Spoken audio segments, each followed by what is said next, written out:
Are you hoping Trump will pardon you? I know he'll pardon me. That's not a hope. I know that Trump will pardon me. We have a growing number of Trump rioters reporting to prison for their prison sentences. One such individual is Rachel Powell. Rachel Powell will soon be reporting to prison. She was interviewed by Donnie O'Sullivan, and it is pretty stunning stuff. Donnie O'Sullivan, I know I always get his name wrong. It looks like it would be pronounced Donnie, but I believe it's Donnie. I think that's the thing. I normally say Donnie, but it's actually pronounced Donnie, even though it looks like Donnie. Donnie O'Sullivan went to the home of Rachel Powell, Trump rioter, and interviewed her. And it is wild, wild stuff. Take a look at this and then we'll discuss elements of it. Do you remember where you were when you heard that Biden had won the election? I do. I was at my house and I got a phone call saying that Biden won. And I was like, what? You couldn't believe it? No, absolutely. And people around me couldn't believe it either. You still can't believe it? I still can't believe it. Right. Why did you decide to go to DC on January 6th? Well, how often does a president ask you to come to a rally? So first point of interest, as far as Rachel Powell is concerned, Trump did ask them to go, and she did go, which is the first part of this entire story. Why were these people even there? Because as far as they understood, Trump told them to be there. Doesn't happen.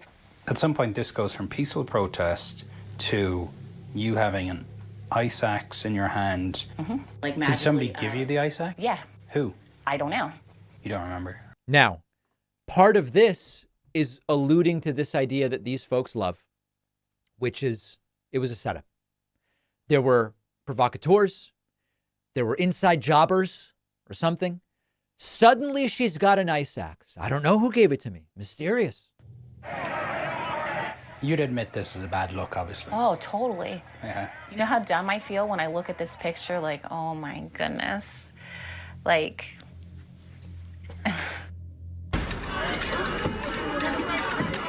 You had an axe in your hand.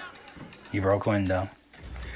You were shouting over a bullhorn to tell people to take the building. yep.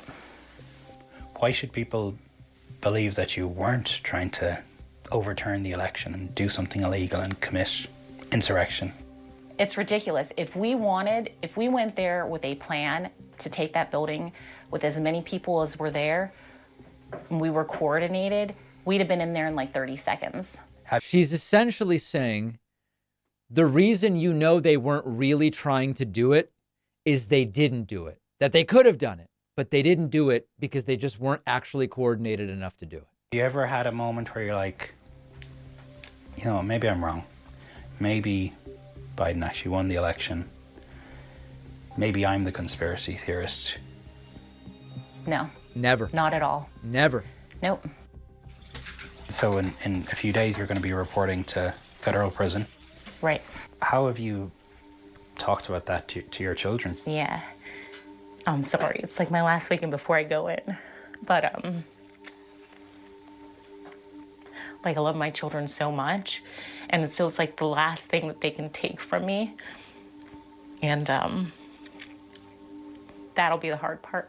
And I don't deserve this, and my kids don't deserve it. Like, have we not been through enough? Like, that's the last thing that we have to lose is each other. Doesn't exactly sound like an attitude of personal responsibility, does it? It had been just 3 years since the Capitol attack. A day that cost lives and ruined lives. But the truth of what happened that day has been so twisted. Lies about January 6th, which have been relentless, almost like it was a coordinated operation. So warped. 20 confirmed incidents. The dozens of feds, FBI agents, and state operatives who infiltrated the Trump crowds on January 6th, the U.S. Capitol. We have total, on top of all the other proof, more proof. That those who took part in the attack are being lauded in churches. We talk about all the corruption that happened surrounding January 6th, the Fed surrection, because we know that the federal government was involved. And the man who incited it all, he's still the hero. So this hat says, Rachel, we love you. Trump.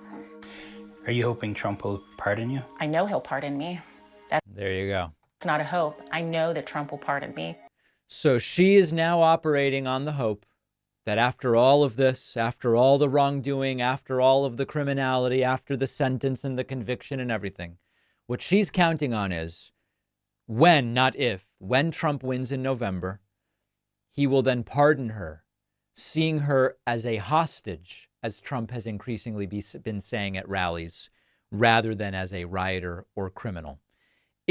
As if we needed enough reasons to prevent Trump from getting another 4 years. If you actually believe in the rule of law, if you actually believe in due process, if you actually believe in personal responsibility for your actions, if you actually believe in those things, then preventing Trump from getting into the Oval Office and pardoning all of these people is yet another one of the reasons to ensure that he goes nowhere near the White House ever again. One of our sponsors today is Casual, the app that lets you connect with people in your area, whether you're looking for a friend, dating, something casual. Say goodbye to endless swiping. Casual adds an element of excitement by turning it into a game. Flip one of 4 cards, which give you a 50% chance of connecting with someone local and sparking a random conversation. It's totally free. Or you can sign up for a subscription to be guaranteed a potential match and access extra features. And Casual does respect your privacy. You don't have to give them any personal info except for gender identity and sexual preference, only for matchmaking purposes. Casual guarantees a fun, bot-free environment.